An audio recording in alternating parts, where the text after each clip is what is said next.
ఆ దేశము ఏ దేశం తెలుసా?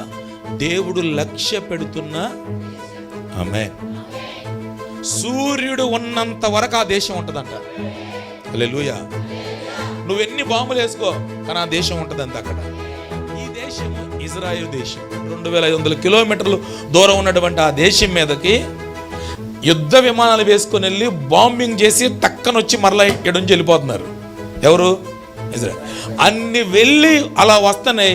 ఈ మధ్యలో కనీసం ఏదన్నా మిసైల్తోనూ దేనితోన్నా ఒక్క యుద్ధ విమానాన్ని కూడా కోల్చలా. హల్లెలూయా. ఎవరో తెలుసా? ఇరాన్ వాళ్ళు. మళ్ళీ అమెరికా యుద్ధ విమానాలు కూలిపోయినటువంటి కొన్ని, కానీ ఇజ్రాయేలీల యుద్ధ విమానాలు మాత్రం ఒక్కటి కూడా. ఆ దేశాన్ని ఎవరు లక్ష్య పెడుతున్నారు?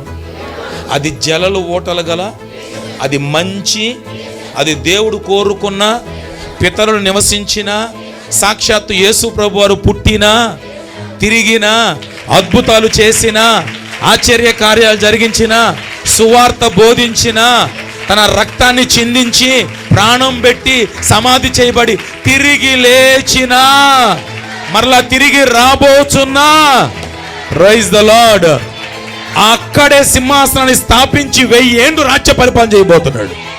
ఆమేన్.